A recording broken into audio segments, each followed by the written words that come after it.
Curso Preparatório CPA 20. Módulo 7.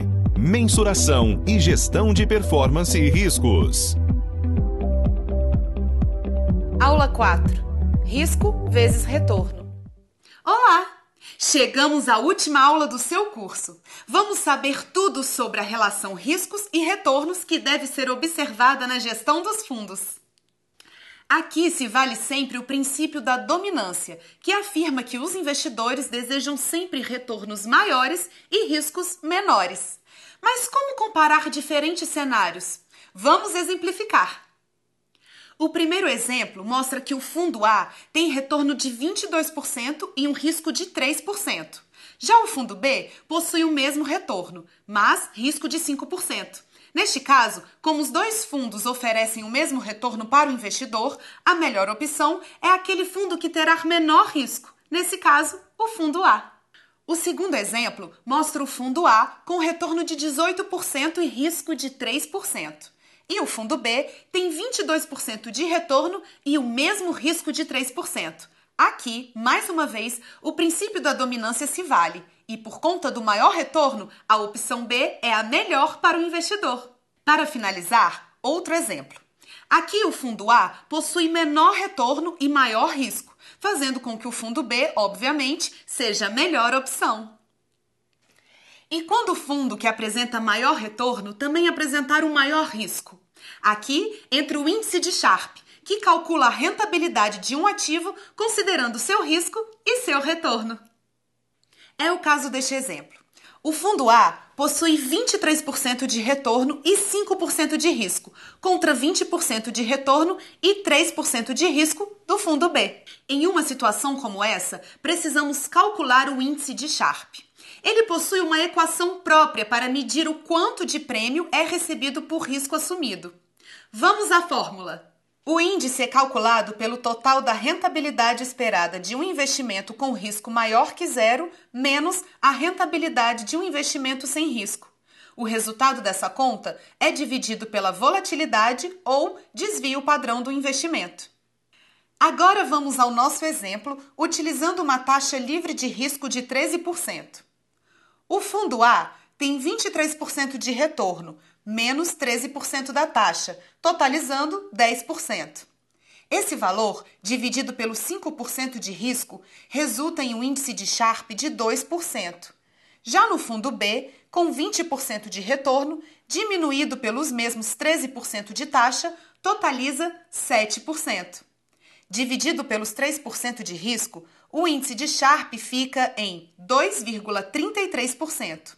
Dessa forma, para cada 1% de risco assumido no fundo A, o investidor tem 2% de retorno e no fundo B, 2,33%, o que torna a segunda opção com a melhor relação risco vezes retorno. Ficou claro? Quanto maior o índice de Sharpe, melhor o desempenho do fundo.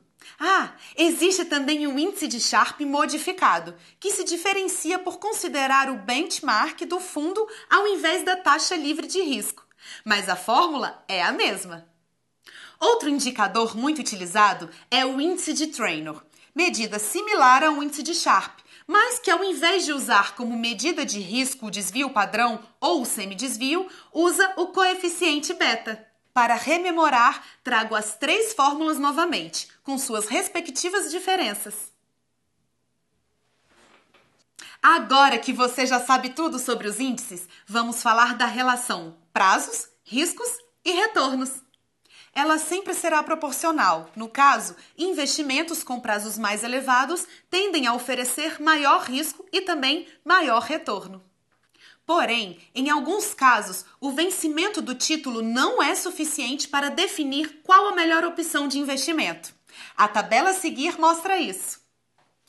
O investimento inicial do fundo A sem cupom é de R$ 1.000, com um retorno apenas no 5º ano de R$ 1.610,51. O fundo B, com cupom de 10% ao ano, possui o mesmo valor para investimento inicial. Nos 4 primeiros anos, o retorno é de R$ 100 e no 5º, de R$ 1.110. Desprezando a questão tributária, fica difícil dizer qual oferece o maior risco ao investidor, certo? Nessas situações, precisamos calcular o prazo médio de cada título, chamado duration. Conhecido por duration de Macaulay, o processo traz o prazo médio ponderado do título de renda fixa. Esse resultado permite que um título sintético possua apenas um cash flow no futuro com prazo de vencimento igual à própria duration. Atenção!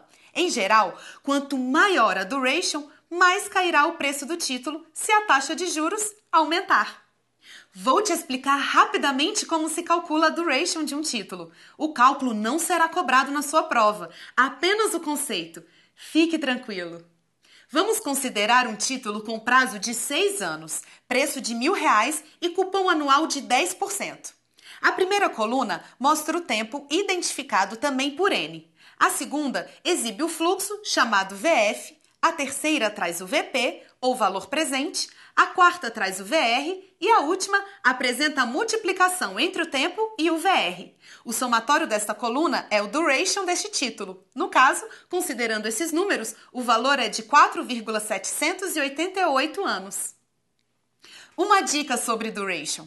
Se o título for do tipo zero cupom, a duration é igual ao vencimento do título. E títulos com cupom, a duration é inferior ao vencimento. Para finalizar, vamos falar sobre o conceito da convexidade.